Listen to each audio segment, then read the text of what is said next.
Felly mae'r fideo yma wan yn mynd i edrych ar sut allwch chi fynd ati gasglu data a mewnbynnu'r data yna i'ch cronfa ddata. Felly yn y fideo dwytha, ni'n edrych ar sut i greu dudalen diffinio i adnabod y meysydd data ddech chi'n mynd i gasglu. Wedyn mi ddaru ni arbad hwnna ar y diwedd. Mwyn mewnbynnu'r data wan, da ni'n symud ymlaen i mewn i'r tab nesaf draws y top, sef y ffurflen.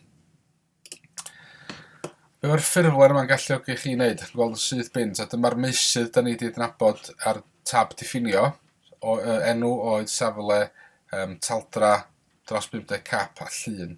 So dyna data da ni am gasglu. Be sgynnoch chi yn fan hyn ydy ffurflen i gasglu data. Mewn ffordd, dwi'n gallu llenwi hwn efo'r wybodaeth, a dwi'n gallu clicio ar y disg ar y gwylod, a mae hwnna'n gyrru y cofnod yna os liciwch chi wedyn i mewn i'r gronfa ddata. Felly dwi mynd i lenwi'n hein fel enghraifft i chi fan ta. Dwi'n mynd i ddewis Ken Owens.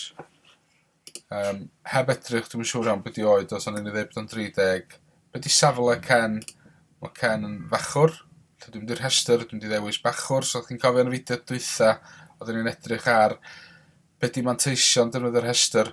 Ti'n dod bod yna fwy nag un bachwr yn y tîm. Mae bob un o'n mynd i gael ei gofnodi efo'r un sillafiad.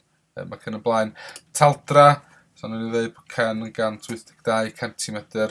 Ydy o wedi cael dros 50 cap. Wel, dwi'n eitha siŵr bod Ken wedi. Wedyn ni glicio hwnna i ddweud ydy mae o. A'r dar nesaf ydy llun. Felly i ychwanegu llun, mi allai glicio ar yr botwm o'r saeth yn fan hyn. Dwi'n cael nifer o opsiynau. Un opsiwn ydy chwilio Google. Be sy'n ddefnyddiol yn fan hyn ydy mi wneith hwn chwilio drwy cynnwys Google chi, wneith o ffiltro ni siŵr bod chi ddim dod o hyd i bethau ycha fi, felly dwi am chwilio, dwi'n eitha siŵr bod hwn ddim yn dyweithio, wna'n chwilio'r y fath. Ydy ma wedi gweithio, dwi wedi teipio Ken Owens, a mae wedi dod o hyd i lun o Ken Owens. So mae hwnna'n un ffordd i chi gynnwys llun. So yn ôl i edrych ar opsiynau gwahanol, mae'r botwm yn fan hyn, y botwm upload yma. Be allai wneud, allai glicio ar hwn, ond mi allai ddod o hyd i llun sydd genna i ar fy nghyfrifiadur. Mae genna i lun o Ken Owens yn rhywle. Dyma fo. Dwi'n defnyddio'r llun yma, dwi'n clicio open. Mae hwnna wedyn yn uwch lwytho'r llun oddi ar yng nghyfrifiadur i a'i osod o yn fan hyn. Felly, os da chi methu dod o hyd i beth da chi isio ar y chwilio Google na, mae'n opsiwn arall yna. Opsiwn arall sydd gennych chi ydy recordio sain, so mae hwnna yn agor y recordiwr, a mi allwch chi wedyn recordio clip sain i gynnwys ella mwy o wybodaeth, neu os di hwn yn dasg llafar sy'n cyfeirio at lyfr da chi'n darllen neu beth felly, mae'n gyfle i chi recordio eich llais yn fan hyn. Dwi'n ddefnyddio'r llun. Fel dwi'n barod o'n, os dwi'n barod efo'r cofnod yma, dwi'n clicio ar y disg. Mae'r wybodaeth wedi diflannu. Peidiwch poeni, ni beth sydd wedi digwydd ydy mae'r wybodaeth wedi cael ei storio wan yn y gronfa ddata. So i glicio saith yn ôl, dyna fo'r cofnod. Felly, os da chi eisiau ychwanegu cofnod newydd, dwi'n mynd i glicio ar hwn. So dwi'n mynd i ychwanegu gwybodaeth am George North. Dwi'n siŵr faint oedd ydy George, ond i ddweud bod o'n 27 ydyn ni. Safle, ysgellwr, taldra. Dwi'n siŵr iawn o'n i ddweud bod o 205. Dwi wedi cael dros 50 cap, dwi'n siŵr, wrach bod o'n i ddweud bod o ddim yn fan hyn. A eto, dod o llun i mewn, dwi'n mynd i wchlwytho llun sgynna i ar yn cyfrifiadur yn barod. Dyma fo. A dyma llun o George North wedi cael ei gyfnodi. So clicio ar y disg am hwnna wan wedi safio. Un ychwanegol, dwi'n mynd i ddefnyddio Jonathan Davies. Dwi'n siŵr faint oed o'n i ddweud bod o'n 31. Safle, ganolwr, taldra, dwi'n siŵr o'n i'n neud hwn i fyny. Dros 50 cap, dwi'n rhaid siŵr bod o wedi cael. Llun, eto, yr union un broses, dwi'n mynd i ffeindio llun. Dwi wedi lawrlwytho ar fy nghyfrifiadur yn barod.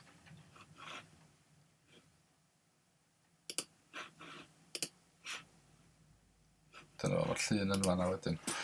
Reit, pan dwi wedi gorffan mewnbynnu'r data, ffordd haws o weld o'n, hytrach a bod chi'n gorfod sgrolio drwy'r gwahanol gofnodion, ffordd haws o weld y data yn cael ei gyflwyno ydy clicio ar y tab nesaf, sef y tabl. Fel ydych chi'n gweld mae hwn yn cyflwyno'r un data chi o mewn dull gwahanol. Enghraifft mae'n edrych yn debycach i dynlen i spreadsheets lle mae'r gwybodaeth yn cael ei gyflwyno ar draws yr hesu. So mae'na ddwy ffordd i weld y data, sy'n ôl i'r ffurflen, allwch chi fynd drwy'r cofnodion unigol yn fan hyn, neu allwch chi fynd at y tabl. Be sy'n gyson ar y ddwy dudalen ydy'r botwm yma neu y chwydd wydr yma ar draws y top. Be mae'r chwydd wydr yn galluogi chi wneud ydy i gynnal chwiliadau. Felly, mae'n bwysig eto bod plant yn dall ond pam bod ni'n cofnodi'r data, pam bod ni'n hel y data yma. So ddim pwrpas hel y data, jyst yn mwyn gadael o yn fan hyn fel yma. Ydy mae'n neis gallu gweld o, gallu darllen y cofnodion. Ond da ni eisiau bod plant yn dall beth ydy pwrpas hel y data. Da ni'n hel y data herwydd da ni eisiau gallu ateb cwestiynau, neu da ni eisiau gallu dod o hyd i batryma, neu da ni eisiau gallu chwilio am wybodaeth yn sialedig ar y data yma. A beth da ni'n neud i wneud y chwiliad ydy, da ni'n clicio ar y chwydd wydr, a mae hwn wan yn agor y botymau canlynol. So mae hwn yn gallu bod chydig bach yn ddryslyd, a mae werth i chi dreulio amser yn chwilio i weld beth da chi'n gallu gwneud yn fan hyn. Felly'r colofn gyntaf, mae hwn yn cyfeirio at y meysydd data da chi wedi gasglu. Dwi'n mynd i ddewis oed.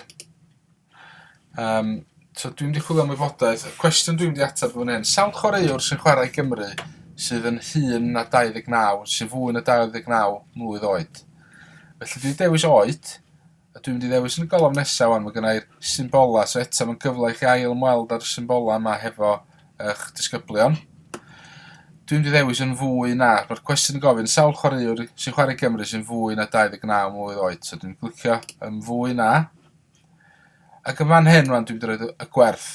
Y gwerth, y cwestiwn yn cyfeirio 29, so sy'n fwy na 29, felly dwi'n teipio yr rhifau 29. Ydych chi sylwi wan ta, sut mae hwnna wedi mynd lawr o 3 i 2. So sy'n ôl i fan hyn, mae'r 3 cofnod yna. Ond os o hwn yn garfan llawn o 30 o chwaraewyr, fysa yna 30 cofnod yn bysa. Ond dwi defnyddio chwiliad 29, nech chi weld mae 1 diflannu. So'r atab i'r cwestiwn, di sawl chwaraewr sydd yn hŷn na 29 mlwydd oed, yr atab ydy 2. Ond os oes hwn yn fel dwi'n dweud, sy'n fwy gofnodion, os hwn yn dod o hyd i'r atab cywir i chi. Y cwestiwn nesaf anta, dyna chi beth ni'n cyfeirio at fel chwiliad syml. So mae yna un meini prawf, yr meini prawf wedi bod nhw'n fwy na 29 oed. Mi allai ychwanegu anta, drwy dewis and o'r rhestr yma, mi allai ychwanegu meini prawf arall. Enghraifft, mi allai ddewis safle, a mi allai chwilio am rhywun sy'n canolwr. Felly mae'r chwiliad yn chwilio am 2 beth. Mae rhaid i'r chwaraewyr sy'n cael ei ddangos, mae rhaid bod nhw'n hŷn na 29 oed, a hefyd bod nhw'n chwarae yn y safle y canolwr. Yr atab yn yr achos yma ydy 1, dim ond 3 cofnod sydd gennau cofiwch, ond os yw hwn yn gronfa ddata cyflawn, os yw hwnna wedyn yn dangos yr holl chwaraewyr sydd yn bodloni'r meini prawf yna ydych chi wedi gosod. Felly, dyna ni enghraifft y chwiliad sy'n fwy cymleth. A mae chwiliadau mwy cymleth yn golygu bod chi'n chwilio am fwy nag un meini prawf. Felly, arbed y chwiliad yna, dwi'n mynd i glicio ar yr disg neu cadw ymholiad. A be mae hwnna'n neud i chi, na ni alw hwn yn cwestiwn 1. So be mae hwnna'n neud ydy, os da chi eisiau gofyn plentyn yna, sy'n nes i ddod o hyd i'r ateb yna, maen nhw'n gallu mynd yn ôl i'r ffolder ymholiadau. Maen nhw'n gallu gweld, dyma sy'n eisiau ateb y cwestiwn yna.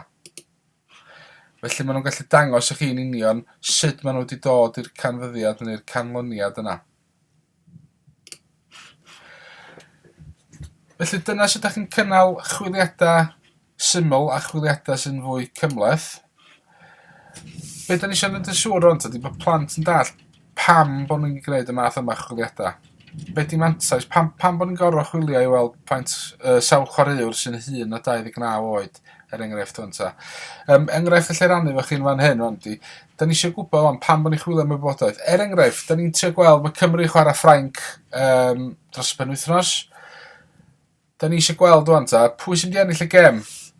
Ydy Cymru fwy tebygol ennill y gêm, neu ydy Ffrainc yn fwy tebygol? Mae rhaid i blant o'n dod fyny hefo rhyw fath o resymeg a rhyw fath o dystiolaeth o'n i gefnogi safbwynt. Enghraifft o'n, sa chi'n gweld bod cyfartaledd oed chwaraewyr Ffrainc yn is na cyfartaledd oed chwaraewyr Cymru. O be mae hynna'n ddangos i chi? Sa chi'n gallu dadlau bod hynna'n dangos bod chwaraewyr Cymru yn fwy profiadol. Dych chi wedyn wedi dod o hyd i'r canlyniad yna. Dych chi'n gweld mae gan Cymru 10 chwaraewr sy'n dros 30 oed, tra bod gan Ffrainc 2 chwaraewr sy'n dros 30 oed. So drwy wneud y chwiliadau, dych chi wedi gweld y wybodaeth, dych chi wedyn yn gallu selio eich dadl yn eich safbwynt ar y ffaith dych chi wedi ddarganfod. So hwnna'n gallu arwain wedyn at brosiect ychwanegol sy'n gallu bod yn erthygl papur newydd, yn rhagweld beth sy'n mynd i ddigwydd yn y gêm. Sy'n gallu bod yn brosiect green screen wedyn, lle mae'r dysgwyr yn cyflwyno i canfyddiadau gan smalio bod nhw'n ohebydd newyddion neu'n ohebydd chwaraeon. Mae nhw'n gallu dweud mae Cymru yn fwy tebygol ennill y gêm, oherwydd os chi'n edrych ar y garfan, mae gan Cymru 10 chwaraewyr sydd dros 30 oed, a dim ond 2 sydd gan Ffrainc sy'n dangos i ni felly bod tîm Cymru fwy tebygol o fod yn brofiadol. Mae yna lot fwy o gapiau yn y garfan sy'n golygu ella bod nhw hefo mwy o brofiad y chwarae ar lefel rhyngwladol, a mae hynna'n neud nhw fwy tebygol o ennill y gêm. So hwnna'n enghraifft o beth sa chi'n gallu neud. Neu sa chi'n gallu edrych ar taldra. Mae gen Cymru fwy o chwaraewyr ella sy'n dalach na chwaraewyr Ffrainc, sy'n golygu maen nhw fwy tebygol o wneud yn well yn y lein, sydd ella bod hwnna'n yn sylfaen i chi ddadlau wedyn bod Cymru yn mynd i fod fwy tebygol o ennill y gêm.